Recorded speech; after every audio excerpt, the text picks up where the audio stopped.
Mi nombre es Walter Mason, me desempeño en el área de prevención cardiovascular aquí en el Servicio de Cardiología del Hospital Italiano y brevemente quiero plantearles esta pregunta. ¿El LDL, cuanto antes y por más tiempo, es mejor? Hay dos verdades que están muy claras y que nadie ya discute. Uno es la evidencia. Tenemos sobrada evidencia en los últimos 25 años de que bajar el colesterol con una intervención hipolipemiante, básicamente con las estatinas, pero después se fueron agregando otros fármacos, tanto en prevención primaria como en prevención secundaria, se asocia claramente con una reducción de los eventos cardiovasculares. Casi que hay una línea entre cuanto más bajo el LDL, menos riesgo cardiovascular. Esto no hay duda. Consecuentemente, tenemos también disponible gran cantidad de guías y recomendaciones que establecen claramente cuándo tenemos que indicar esos fármacos hipolipemiantes y en algunos casos cuáles son los objetivos del LDL a buscar. Por ejemplo, las guías americanas del 2018 establecen que claramente hay 4 grupos, algunos pacientes de más riesgo en prevención primaria, los diabéticos, los que tienen hipercolesterolemia severa y por supuesto los que están en prevención secundaria que deben recibir estatinas. Y después nos dicen que dependiendo del valor del LDL que se alcanza y dependiendo del riesgo también de alguna de esas poblaciones, uno podría indicar en una segunda instancia otra droga como el ezetimibe o los inhibidores del PCSK9. Lo mismo pasa cuando analizamos las guías europeas publicadas el año pasado. Nuevamente, estratificamos el riesgo en otros pacientes, hay metas de LDL clara para cada estrato de riesgo, con indicaciones precisas de estatinas y también con indicaciones precisas de una segunda droga, ezetimibe o inhibidores de PCSK9, en este caso para los pacientes de muy alto riesgo. O sea que evidencia y guías, no hay duda, todas las conocemos. Pero ¿de qué les quiero hablar yo hoy? De esto, de esta variable que por ahí no hablamos tanto, que es el tema del tiempo. ¿Y a dónde apunto? Les muestro esta forma gráfica de representar lo que les quiero transmitir. Esto es, en las abscisas, la magnitud de la exposición del LDL. O sea, cada 39 miligramos, cada 40 para redondear, miligramos por decilitro, que yo disminuyo el LDL en mis pacientes, obtengo, según los datos provenientes de los ensayos clínicos de estatinas, aproximadamente un 22% de reducción. Recordemos que esos estudios tuvieron un follow-up más o menos de 5 años.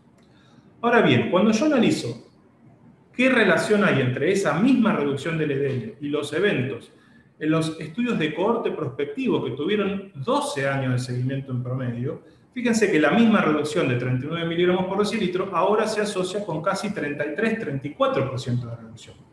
Y es más, cuando yo analizo los estudios de randomización mendeliana, que ustedes saben que de alguna manera uno, entre comillas, se randomiza al nacer con alguna predisposición genética, que en este caso hace que tenga menos colesterol, esa misma reducción del LDL, pero que ahora la tengo desde que yo nazco, con un promedio de seguimiento aproximado de 50 años, se asocia con más del 50% de reducción. Dicho de otra forma, la misma reducción del LDL, pero en diferentes escenarios de tiempo, tienen un diferente impacto cardiovascular. A mayor tiempo, más impacto. Les muestro otro ejemplo. Esto es graficado qué le sucede a los pacientes que tienen hipercolesterolemia familiar, que ustedes saben tienen el colesterol muy elevado y tienen más riesgo cardiovascular. Imagínense que esta línea verde es el horizonte en el cual, si el paciente lo toca, tiene un evento cardiovascular y que probablemente se modifique con los factores de riesgo clásicos por todos conocidos. Fíjense en estas dos líneas. En rojo, ¿qué le pasa al paciente que tiene una hipercolesterolemia heterozigota? Fíjense, puede llegar a tener el evento en promedio antes de los 40 años, probablemente a los 35 años, en comparación al paciente que no tiene hipercolesterolemia familiar, que lo puede tener, por ejemplo, a los 55 años. Ahora, fíjense qué pasa cuando ustedes comienzan a tratar precozmente a ese paciente con estatinas. Ya sea estatinas a altas dosis, por ejemplo, a los 18 años, o inclusive estatinas a bajas dosis a edades tan tempranas como los 10 años de edad. Fíjense cómo las curvas se nivelan y prácticamente el paciente que tiene hipercolesterolemia familiar tiene el evento cardiovascular de la misma forma que lo tiene el sujeto que no tiene esta patología genética. Miren esta publicación de hace un par de años. Imagínense en la línea azul un paciente que tiene toda su vida, o gran parte de su vida, un valor de LDL de 125 miligramos por decilitro. A medida que avanza en su edad, las abscisas, va acumulando tiempo colesterol y por lo tanto también la carga de exposición para que se vayan formando las placas. Y llega un momento, por ejemplo, alrededor de los 40, 40 y pico de años, que el riesgo cardiovascular empieza a aumentar. Ahora, esta misma placa, fíjense qué pasa comparando 3 pacientes. El paciente celeste, que les dije recién, que tenía 125 miligramos, empieza a aumentar su riesgo alrededor de los 40 años y puede llegar a tener un evento en esta segunda línea punteada, que es cuando justamente tiene el evento cardiovascular. Por ejemplo, a los 65 años de edad tiene su primer infarto. Ahora, ¿qué hubiera pasado si ese paciente no tenía 125? Tenía 200 miligramos por decilitro.